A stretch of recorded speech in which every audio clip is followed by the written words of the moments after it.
Welcome to the Mark Cameron Show. We have conversations with people making their mark, discover how they do it and what the future of their work is. This week, my guest is Ewan Gordon. Ewan is a marketing director and a coach. We're going to explore the world of advertising, millennials, leadership, mentoring. Thanks so much for joining us. Let us know what you think.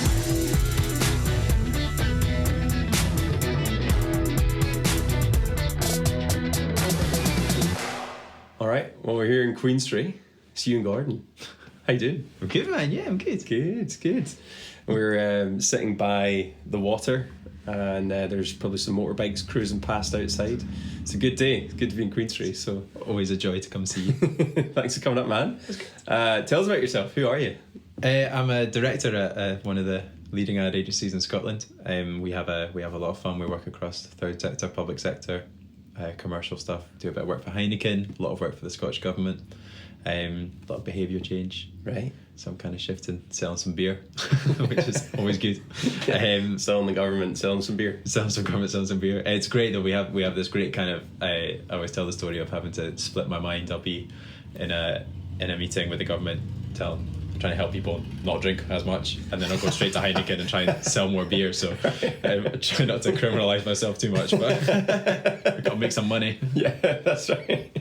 But yeah, so I work in account management. So we client servicing. So we work with a lot with the relationship between the creative and the strategy and just kind of helping the client follow that process all the way through. Right. It's quite a lot of fun. Okay. What is that? What is a relationship between client strategy, people's ideas, and executing them?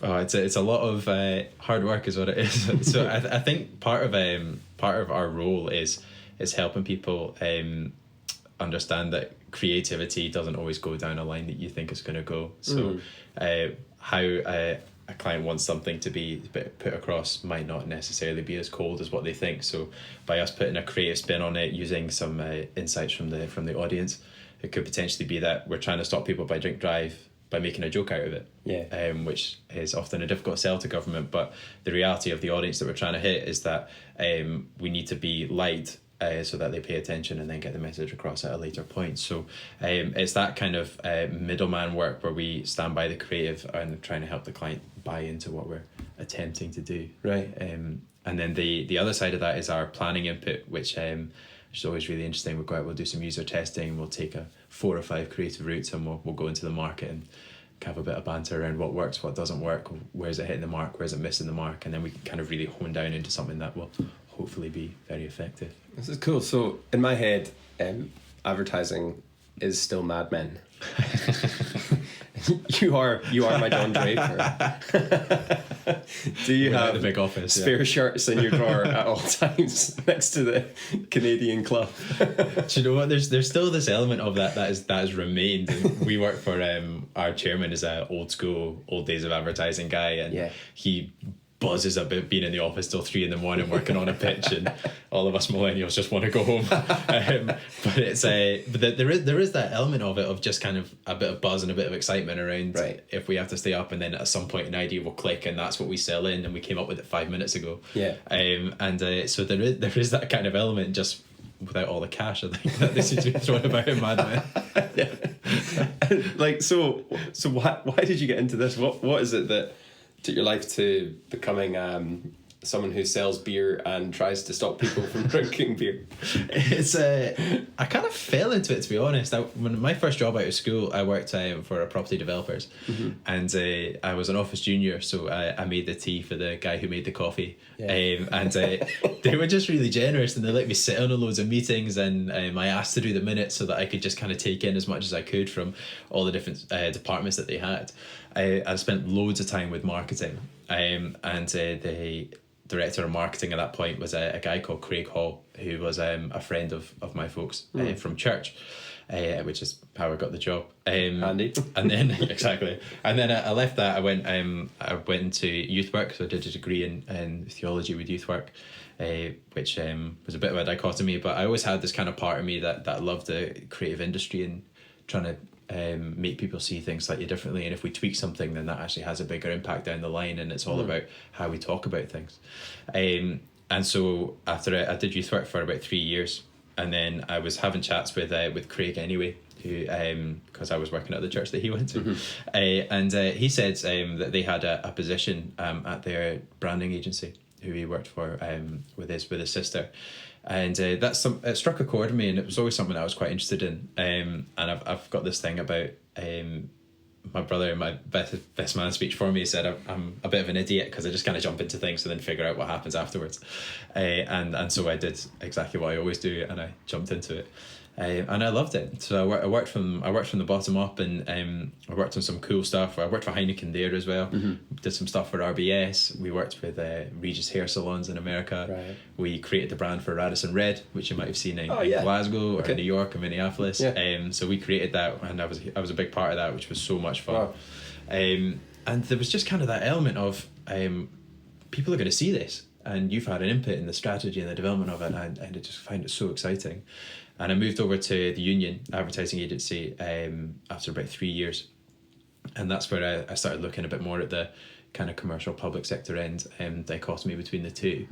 And that's where you kind of get into the world of tendering and pitching and that kind of that's where the real madmen stuff is the pitching and coming up with an idea and just selling it into someone. Right. And that was a whole load of fun. The tendering not so much, that's a lot of time and effort, but that buzz you get when you win a bit of business, it's just so exciting. And then the flip side of that is you're still creating messaging that someone's going to see, that's going to create a perception, that's going to create a nudge in someone that they're going to remember forever. And how does that work? Like, because you'll see a totally uninteresting product, like you could sell tats, I imagine, and make them sound like they're going to be fairly life-changing. What is the process of, here is something that people want to get into people's perception? How do you get something into people's perception? It's all about where you hit them.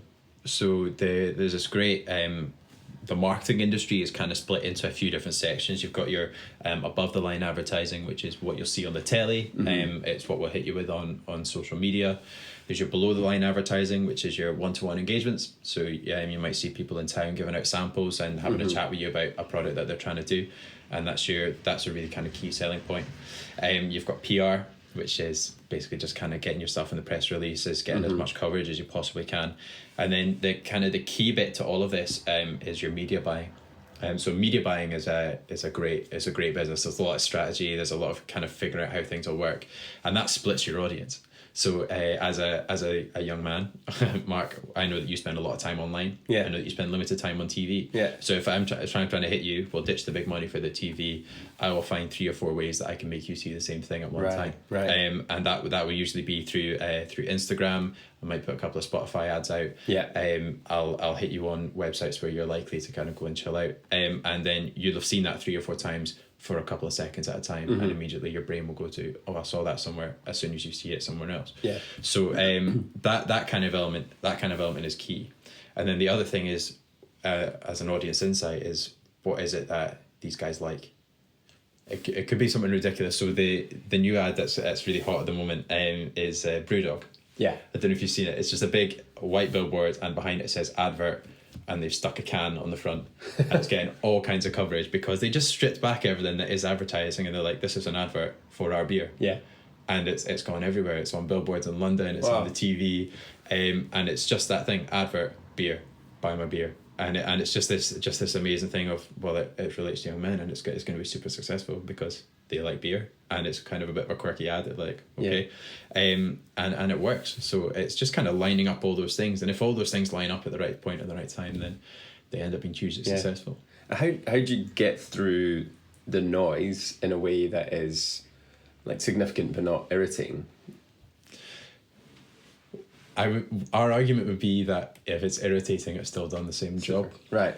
So there's this kind of no press is bad press kind of policy in advertising as well. And if something's annoyed you, it's still going to be in your mind. And actually, ultimately, it's probably not going to change your perception of buying it because you recognise it when you see it. So there's that kind of part of it. But in terms of kind of really cutting through and pushing things forward, sometimes we'll look at a brand and we'll say, you're not in the right market, or you don't look right for the market, and you'll get a complete brand change.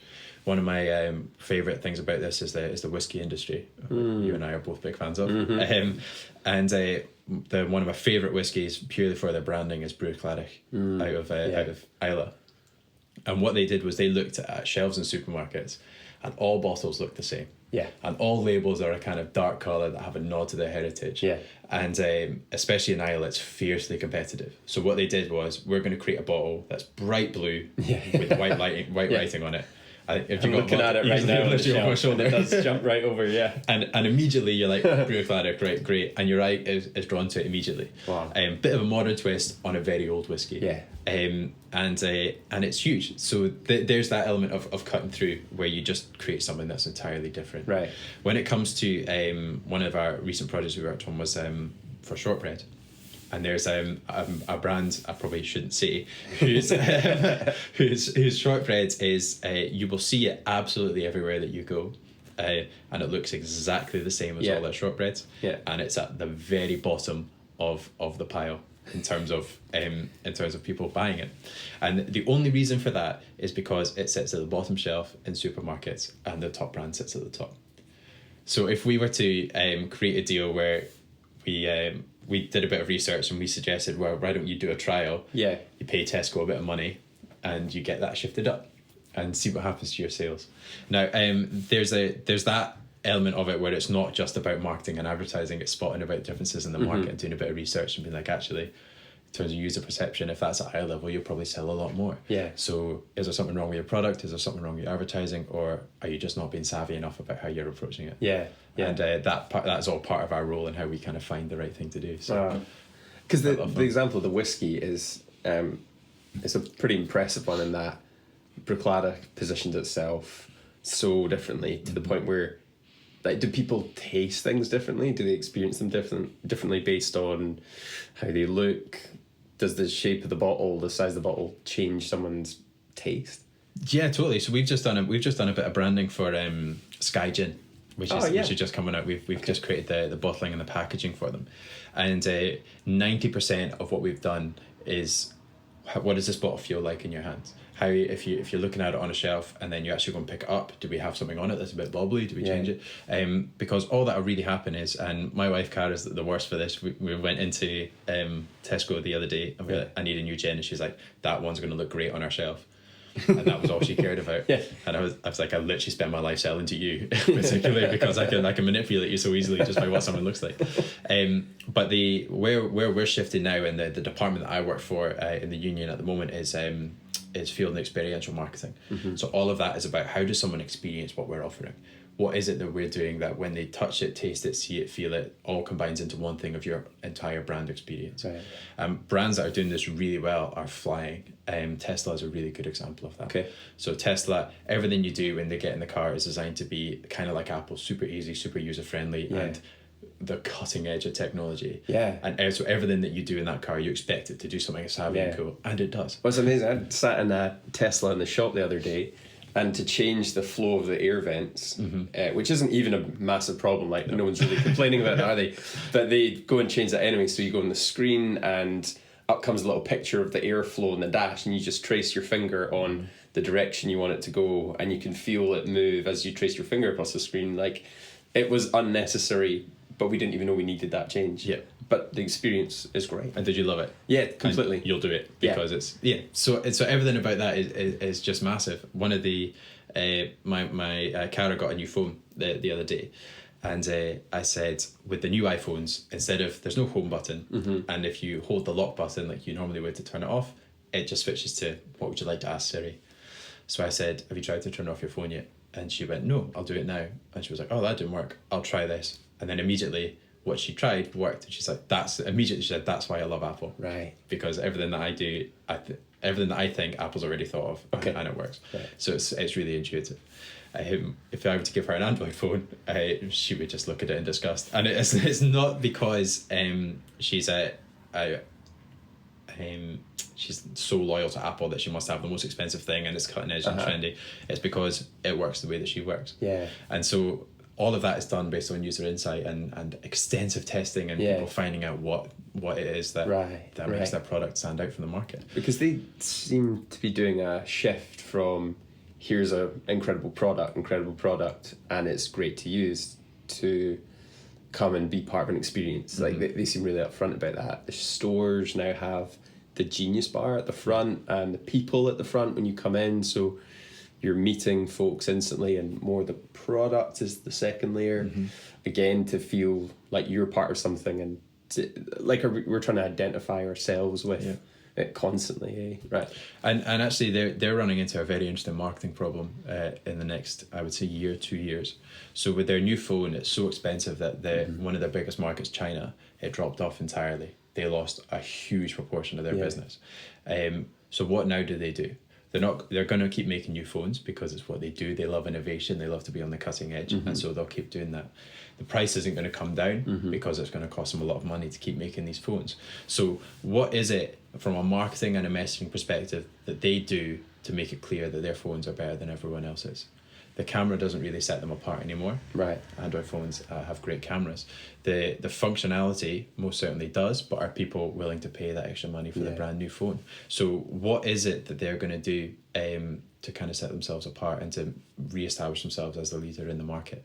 And that's going to be really fascinating to see how they kind of are able to push that forward. Do you think they've got anything clear that from your seeing? Not from what we've seen, and I think that it was rightly or wrongly a surprise to them to lose as much of the market as they did, and they didn't seem to have a strategy to then deal with that. I have to say I'm a huge fan of Apple. I've got the latest phone and I spent all that money on it and I absolutely love it. But at this point, I'm thinking that was quite an expensive phone. I'll probably switch to a SIM-only contract at the end of this and keep the phone and to extend the life of it a bit more. Whereas normally I would just, every 2 years, I would just rotate it and move up to the next model. So if I'm thinking that as well, I wonder what now they've kind of got in their heads to kind of shift that one a bit. Because the competition now with Huawei and everywhere that's going suddenly means there's new pressure on like all these companies. Hearing about like the rate of technology and development in China is phenomenal, and it's overtaking a lot of what people expected to and then there's the questions. I mean, it's a whole other field of the state influence in that and the direction that these organizations are going. But how then going into the future and seeing this, how do these companies start to work in a way to get advantage over each other when you're now looking at Chinese influence that's just so significant with this? How do you get Apple, Android? Like, where do they go to develop? Where do they go to give people a better experience? I think it's a really interesting dilemma. I think probably what will happen is there'll actually be a bit of a technology crash. In certain areas. So if I'm looking at the table now, we've got a tablet, we've got a laptop, and we've got a phone all on the table at one time. And ultimately, we're going to use each one of those at different points over the course of today. So what happens if the tablet excels itself a little bit, laptops improve their quality, and actually a phone becomes a phone? So do we get to a point where actually people think, I don't actually need my phone to do all this? I've got a tablet, or I can get a tablet and I've got a laptop and that will do all this, and actually I just need to make phone calls, speak to people and use WhatsApp. What is it that what would that look like? And I think that's potentially where things might be heading. Is that to separate yourself out, you actually go back to the core of what something is and what it's supposed to do. Entire simplicity. I remember in 2009 I got a new phone and I brought it home and it had a Technicolor screen. And my dad was like, whoa, do you know? And then 10 years later, and my phone's a laptop, more or less. I don't actually need anything else. So we're now recording this on your phone because I couldn't get my Mac working with either enough space or something. So. But we have options. So do you remember before, like, what would have happened if we hadn't been able to do that? It would have been like, gone play football. We'd gone for a pint or at 10 in the morning, whatever time it is. You'd have. So I think that's a really kind of exciting time to come, and also the possibility of to take it back to marketing is at what point do we scale back what we're trying to achieve in terms of splash in the market, and do we just step back and be like, what is the simplest way for me to do this that is actually just going to set us apart beyond anything else? And that'll be I think that'll be super exciting. Right. Because what seems to be coming is just like more information, more bandwidth. 5G is going to kick this whole thing up. So where images were revolutionary to see once, now high definition video is going to come. There's just going to be more bandwidth, more room to throw stuff down the tunnel towards us. What do you think is going to happen to people? Like, how are people's brains going to have to adapt to take in that much? Do you think marketing is going to simplify to get around that overload, or how are people going to develop and evolve with it? I think people will eventually develop and evolve. So the average time that you've got now to take in a piece of online advertising is about 3 seconds. My opinion is that will probably half with the amount of time you've got.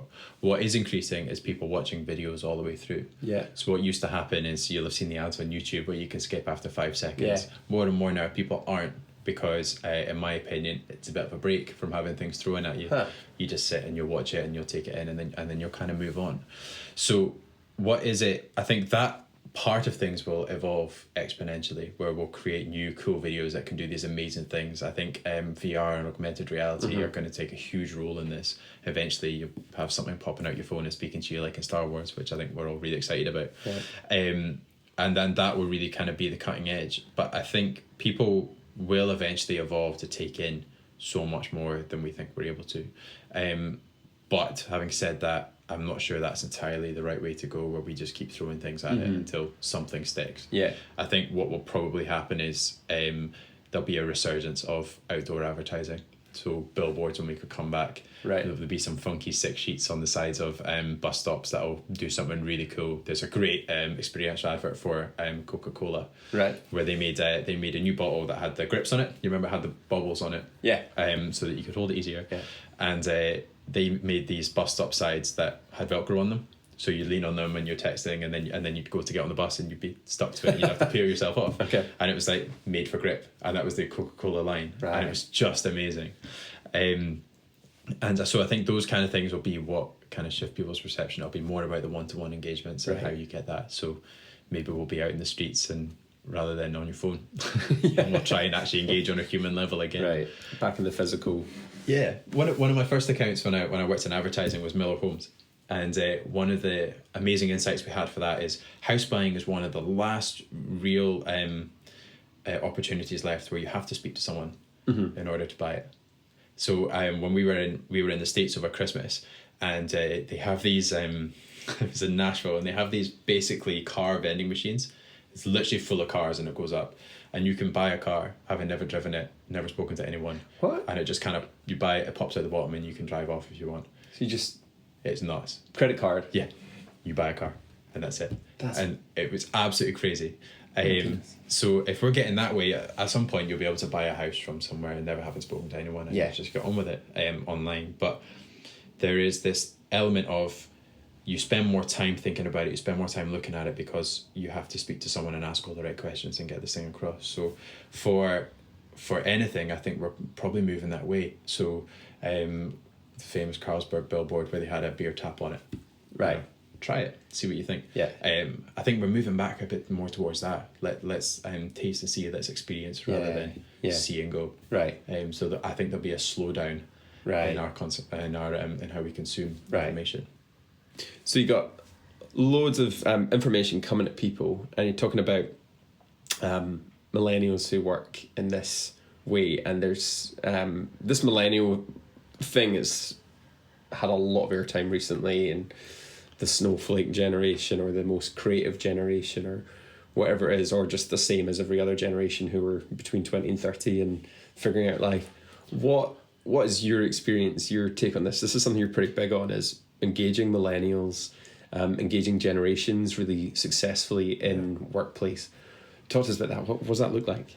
It's been it's been really interesting for me for a while. I think Simon Sinek kind of made it blow up even more when he came out with this short interview. And one of the things that I found really interesting is watching kind of millennials now move into positions of leadership. So I'm probably smack in the middle of the millennial generation. And one of the things that I found is there's an expectation of millennials, but there's also on as in from companies to millennials, and there's also an expectation of millennials to companies, and for some reason they kind of miss in midair. And it's just results in a kind of a lot of frustration.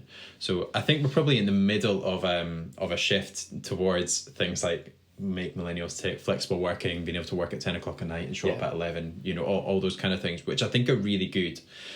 But I think the companies that have been able to shift quite effectively towards that way are the startups and the SMEs who are quite small and nimble and can navigate these fads, for want of a better word, or channels quite easily. Yeah. Where I think we have a problem is the slightly bigger SMEs that are owner-led, that need to try and adapt slightly, but do it a bit faster. So these we're in the middle of this at the moment, where we've introduced something like half day off for your birthday, which is a small gesture and actually not great compared to the rest of the market, but is a step in the right direction. We've got a slight problem in terms of agencies, particularly advertising agencies, where you need to be around when the client's around. So if they're in 9 to 5, we're in 9 to 5 because we need to be able to speak to them and deal with them in that kind of way. So the flexible working arm disappears. Right. That's fine. But what else can we do to kind of work through that? The problem we have here is that with these owner-led businesses, what they find is, well, I had to work 14 hours a day my whole career. So why do these guys get X, Y, Z? There's that kind of resentment and potentially judgment. And the frustration towards millennials seems to be a bit of entitlement. They haven't earned this. They don't deserve this. What am I getting out of them that is warrants that investment? So part of the thing that I've been thinking about now is there's a bit of a two-way traffic, I think, in this period of transition. One of them is that companies invest a lot more in millennials that are coming in terms of training, opportunity, and the ability to kind of really find what makes them tick and what they're interested in. The expectation I would put on a millennial is actually to drive that and not to be on the receiving end of it. So one of the many conversations that I've had since becoming a director with a number of different millennials at entry level and mid level is you don't offer me any training. And my response is always, I'm very happy to offer you training. What would you like trained in? Right. And there's never an answer until they go away, think about it and come back. So I think that one of the things that we can do is to try and push people to take ownership of their own development with the support of a company. So if you come to me and you want trained in coding because that's something that you're quite interested in and you think it will help you understand things from a client perspective and be able to advise more effectively, no problem, I will send you on a coding course, and I'll give you the budget to do that, because you've taken responsibility for it and you're owning that. We get the benefit of someone who has a bit more expertise in the building, you get the benefit of being trained and it looks great in your CV, and we kind of meet in the middle. I think one of the expectation that a company is going to drive your career is not unreasonable because it's been done. So my father-in-law works for Glenmorangie Whiskey, very helpful. And for his whole career, he's been able to join companies and basically just be sucked up. So my parents' generation of the first ones in their families to graduate from university, started a company at entry level, and they just kind of flew right up to director level by the age of 28, 29. And then you stay with that company for your whole life. And you eventually end up in the CEO or the director of operations or whatever. That doesn't really happen anymore. And these people, they tend to frown upon millennials who have maybe jumped jobs every couple of years. And they think, well, they're flaky, they're not going to commit to us, why would they? The reason that millennials do that is because it's actually now the only way to move up. Your career it gets a bit stagnant, particularly in smaller businesses or even in corporates. If you aren't able to shift jobs to move up a level or shift jobs to just get a slightly bigger salary, then what will happen is you will have such a slow career progression and you almost become unemployable, because why have you been at that level for so long a period of time? Without progressing. Yes. But if you move, then you're able to navigate up. So it's very rare for someone to kind of move up levels. I've been quite fortunate in my time with the union. I've moved up 3 levels in 3 years. That's unheard of. I've not seen that from anywhere else. So I think that we need to kind of shift away from that kind of frowning and understand the world and the industry as it is at the moment. But having said all that, I'm quite defensive of millennials, but I do think that we need to be careful, because ultimately it's millennials that are going to take over from people now, and are going to move up into very senior positions. Yeah. So if we're very negative about it now, then what does your company look like when you move on if you're the owner of it? Yeah. So I think there needs to be an element of mentorship and a bit of a two-way conversation. Yeah.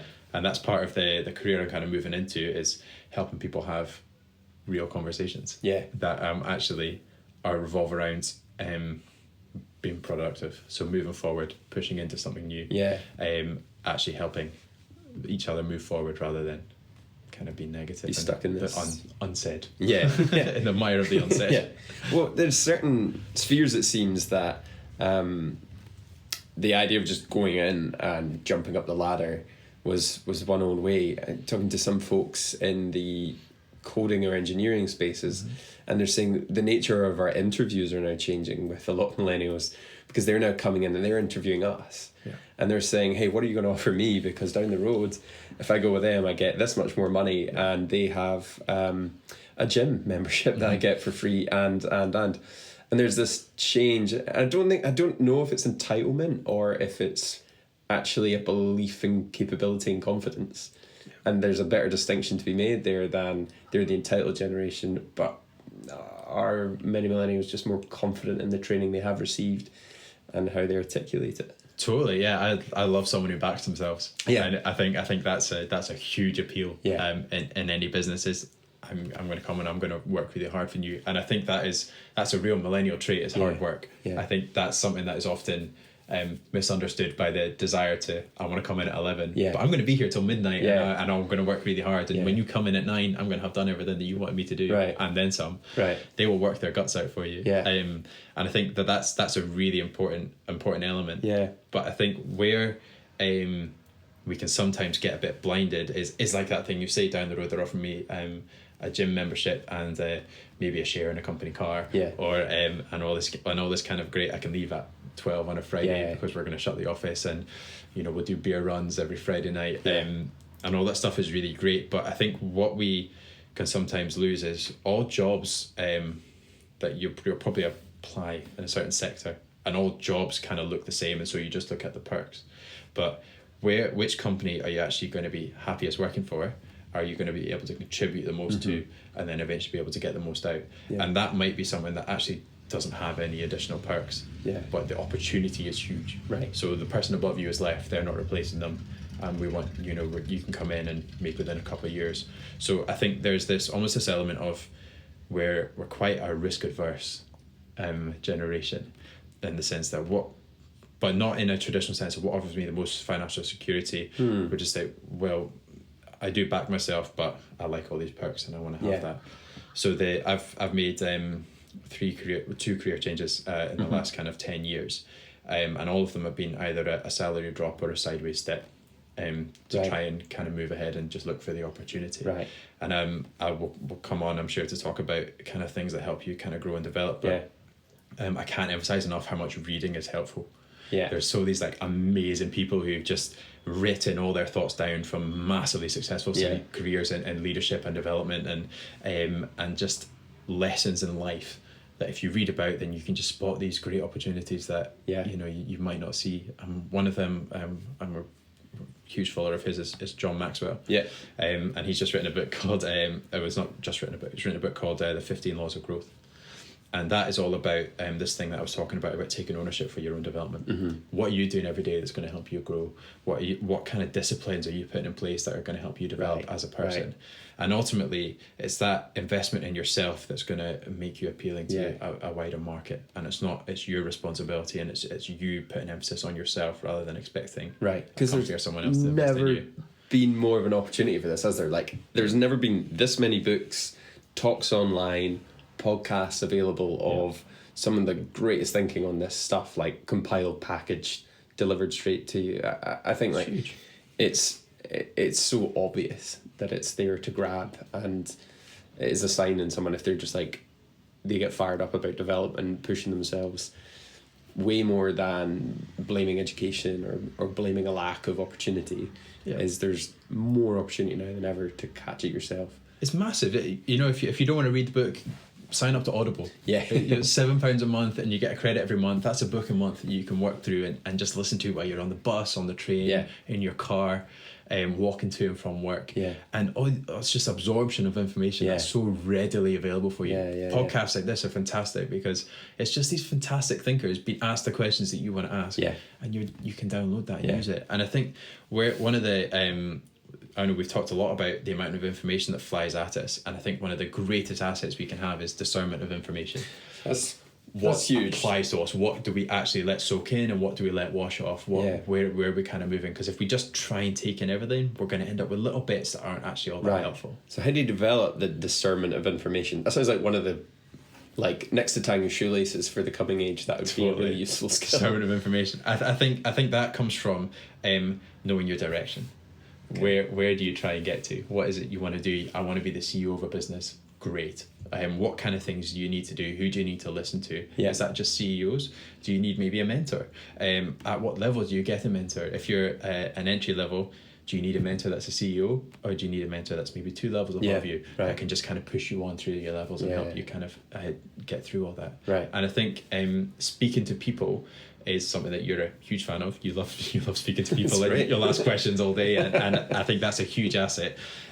So I think following and speaking to people like you who ask questions and will just say, well, I've spoken to this person and they say this and you say this. For you, I think this is particularly relevant. So someone else who can almost discern that for you, who knows you and is committed to your success and to your development, I think that's really huge. So I think part of that is including people on your journey rather than just doing it yourself. Yeah. Someone who knows you, knows what you tick, knows your goal, and is committed to your success. Yeah.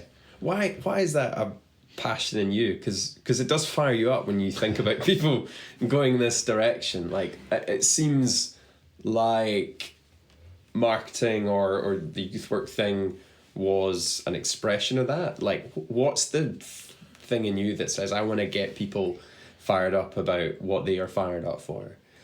That's a magic question. I think for me it's about releasing people in their potential. Right. So one of the things that would keep me up at night is thinking about someone who gets to the age of 75 and is like, I had so much more to give. I'm gutted. My grandfather's a bit like that. Right. So he feels like he didn't push himself enough in life and didn't ask enough questions and didn't explore things. And I feel really sad for him. He's doing it now. He has a library in his house. He's just absorbing information. Wow. Okay. He's 81. And he's just absorbing all this information because he wants to do it now, and I think that's great. But imagine if he'd done that at 25. Right. He needs a podcast. Yeah, he needs it. Honestly, that'd be hilarious. You should go speak to my grandfather. That'd be really funny. What would his life have looked like? What would his contribution have looked like? What would other people have learned from him and developed from him, and what would they now look like? I think there's such a great movie which is on my too sad to ever watch again list is Pay It Forward, right? Where you just you take 3 people in. And then they help 3 people, and then they help 3 people, and all of a sudden this network of people who are just doing great and wonderful things has expanded. So one of the things I'm really passionate about is mentorship. So I'm an industry mentor for the Marketing Society in Scotland, and that's just helping people get ahead in what they're trying to do. And most of my conversations is not about, you need to go back and do a master's degree in marketing or go and study advertising. Right. It's what do you want to do, and what makes you happy and what makes you tick, and let's help you get to that point of finding out what makes you tick if you don't know yet. That's totally cool. And what I think we'll find is that we just get loads of people lined up in different industries who are not just passionate about advancing their career, but doing something that's going to make a difference and a contribution. Right. And what do you get out of that for yourself? I get energy out of that. Right. So one of the I'm a huge introvert. So people drain me. But I love spending time with people. I'm hanging in. Keep talking about this, I've got all day. So I get drained quite easily by people. I love people and I love spending time with people, and it's unfortunate that I'm just kind of wired that way where they drain my energy. But my dad calls people energy hoovers. Which sounds totally true. Like all of them? They're totally. All people are energy hoovers. My mum is included in that. So now he takes himself away on holiday for an hour just to be by himself. So I think that that is me talking about these things. It gives me energy and doesn't suck it, and that for me is a real sign that I'm kind of going in the right way, and I'm living in what buzzwordy is my flow. what makes me tick, and what releases me and my potential as well. Yeah. And for me, I can read endless books about this. I can listen to endless podcasts. Yeah. I can listen to endless audiobooks, and all it does is make me excited and happy and feel like I can digest information to other people. So. And great. So you get that fired up, and you get into the energy, and you get people into their area of desire and passion. One of the things that you love seeing and that you're figuring out just now is, how do you get people fired up into their passion for all of their life? So people get stoked about their work and they could throw everything at that, but then you talk about that integration of family, of hobbies, of all the other stuff. How do you get people wrapped up in that as well? That's huge. I think that is something for this next generation, for the next 20 years is going to be massive. Right. So I'm a dad for the first time to little Alfie, your godson, who we love very much, and that's just been this fantastic adventure of moving from being almost entirely kind of career focused to you've got a family now, Ewan, so what do you do with your time? Your time becomes so much more valuable, and organising that in the right way becomes huge. And then in amongst that, you and how are you developing, and how are you growing, and how are you making time for that. So there's almost like 4 or 5 pockets of time that you need to start splitting off in your life and organising and dedicating the appropriate amount of energy and time and ability to. So for me, it looks like a few different ways. Firstly, it's identifying what makes me happy. My family is part of that, don't worry. It's identifying what I'm trying to achieve in my work life. And there's that age-old saying of, are you going to stand at death's door and wish you spent more time at work? Maybe. It depends on what you like your job. There's some people I know, I think they'd be like, actually, I would do that. This sucks, So and kind of what does all that look like? And if I can figure it out for me, then I think I can help other people do that. I think it's something that I'm still kind of wrestling with and working on. But working with one of people I've spent a great amount of time with at the moment is Jim McNeish. And he's a firm believer of, if you're going to teach it, you need to have done it. And so me doing it now is kind of me working up to being able to kind of teach it. But personally for me, I've got this new routine for the last couple of months where I now have breakfast at home instead of at work. Right. And I get up a bit early in the morning, and I sit and I have breakfast at home and I read my Bible for half an hour. Right. And that's huge for me. I feel relaxed and rested and ready to go into the day, rather than caning it to work. Eating my breakfast while I'm reading emails and replying to people and picking up the phone and sorting out kind of who's on sick leave or all this kind of stuff. And I then feel rested and calm and ready to approach my day.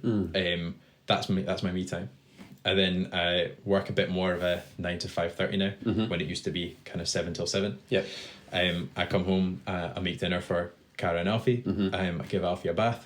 And then, maybe we go to bed early, or the case of Thursday or on Wednesday night when I was writing the tender, I would then do work for another couple hours. So those kind of things are a real balance. The one thing I would say, and this might disagree with John Maxwell, who I've just really picked up a second ago, is that disciplines are great if you spend too much time and flog yourself over the disciplines that you have, you're just kind of building yourself up for feeling a bit guilty. So Thursday I had to be in particularly early to submit the tender that I've been writing. So I changed my morning routine and I just went straight to work, and I worked for a few extra hours.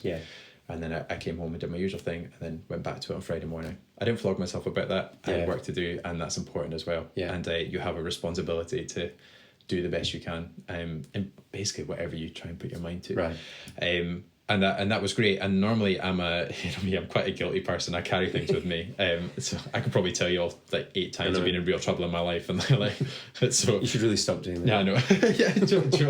It's really difficult, and I take things super personally. So whether it's you're like you and you're singing a bit off key when you were leading worship the other day, I'd be like, oh, that cut me so deep.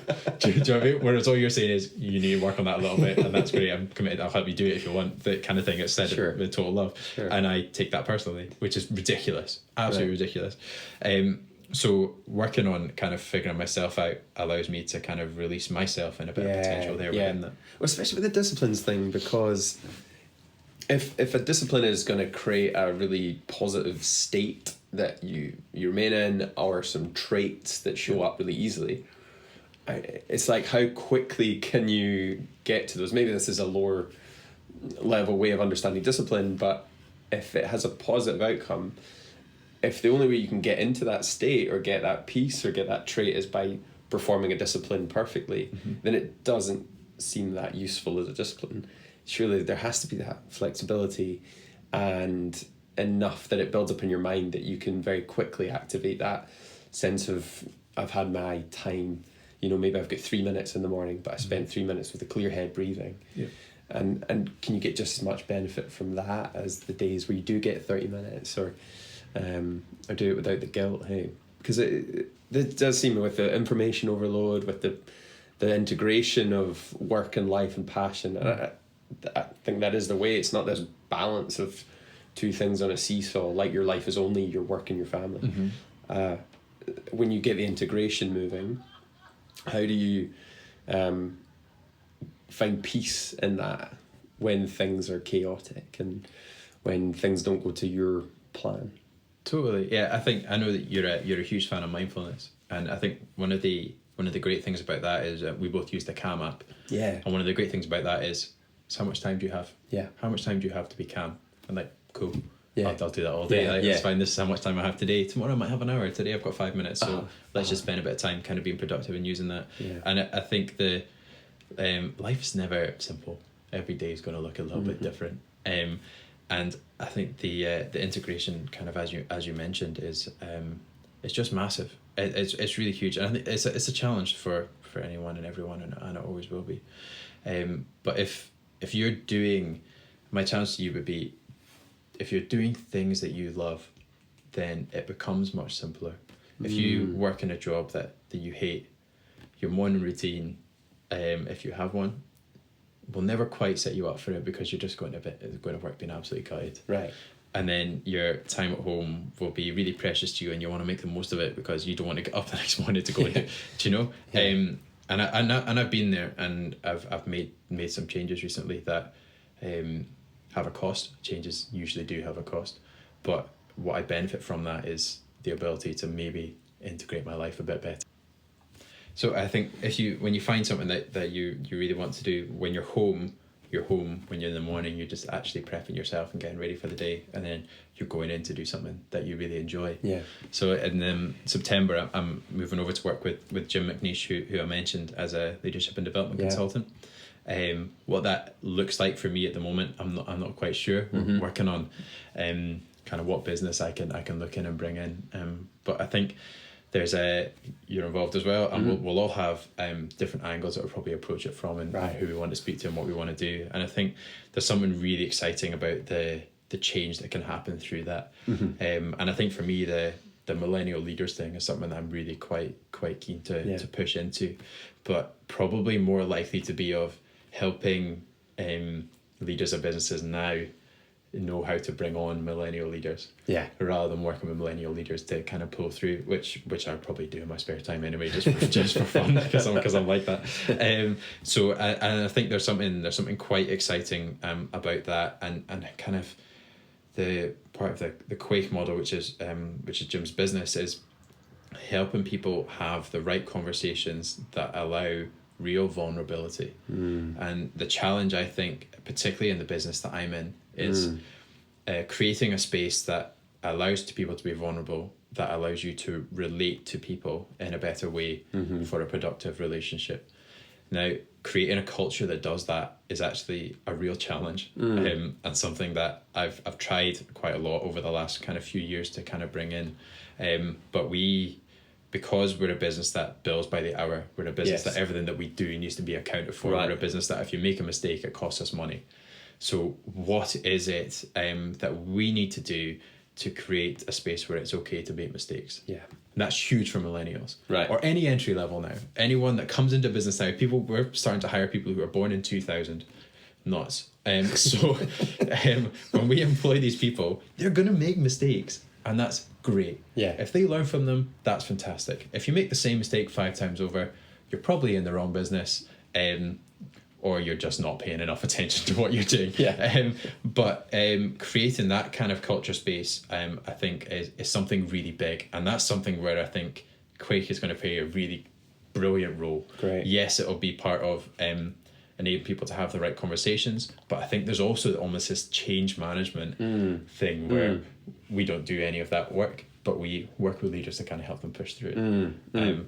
And that for me gets really exciting. Yeah. How do we help you restructure your relationships? Not your business. Your business is your business. You know way more about it than I do. But how do we help you restructure your mindset and the mindset of your exec team to allow these cultures where everyone within it flourishes to their full potential? Yeah. And then what's coming after that? Because like there's the millennial thing, which is getting integrated, and there's a lot of opinion. Then millennials, you know, like we're going to hit this point in 30 years' time where there'll be 2 generations beneath, and I presume all the same complaints and chat and opportunity comes out. What comes after this? That's a really great question. I think after that there's a great book called The Fourth Generation, which you told me to read. Yeah. And that basically tracks themes and generational shifts. So it implies that there's essentially a cycle. Yeah. And we will come back around to something where we've seen it in history. Yeah. And I think at that point we get to a point of learning from the past rather than figure things out as we go. Yeah. And it won't be the same. It won't be verbatim. Technology will play a huge role in that, Okay. because things will change. Things will be different. But at that point, how do we actually use history to inform the present? Yes. And the future? Yeah. Rather than, okay, well, millennials now have iPhones. What do we do? But actually, like, well, this seems quite familiar. Yeah. How did that generation deal with it? That's interesting. Let's try and apply that now. And how might that look now? And I think that's an even bigger change management piece. Yeah, And there'll be endless books and talks and seminars and stuff about that. So, I mean, when I'm 30, in 30 years, I'll be 60. So maybe I'll be retired by then. If this great thing goes really well. Everyone will be retired by then. We might have actually killed the planet by that point. So, so I think that kind of thematic look is really quite interesting. And if I was a mega millionaire, then I'd probably spend all my time just sitting looking at that and kind of nerding out on all this kind of stuff and what that looks like and where that could be. But I think I'll leave that research to the guy to apply to universities for the grant and have the money to do it. But That's great. It's fun though. Yeah, it's amazing. I just love where it's going. I love your passion for people, and it's clear, like right across this table. And exciting. Let us know where people can connect with you and what's going to come up with that. How do people link in with who you are and what you do? Totally, yeah. You can hit me up on Instagram. Yeah. It's just at Ewan Gordon. You're at Ewan Gordon. I'm at Ewan Gordon. Huge. Spelled with a U, not a W. Yeah. And then LinkedIn is also really great to get me. Just track me down, Ewan Gordon. And I think I'm not huge on Twitter, but I should probably start to get into that sphere. So I think that's at Ewan Gordon as well. So hit me up. Quite the market. Amazing. Ewan Gordon, thanks so much. Thanks, Mark.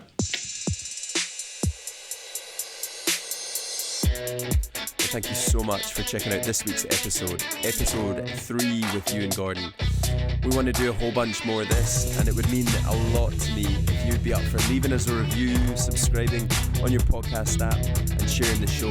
We want your feedback. We want to know what kind of things you want to hear, who you'd like us to interview. So thanks for joining us on the journey. Music was crafted by Sam Gallagher. The imagery is from Melody Joy Cole, and we recorded it in Edinburgh, Scotland.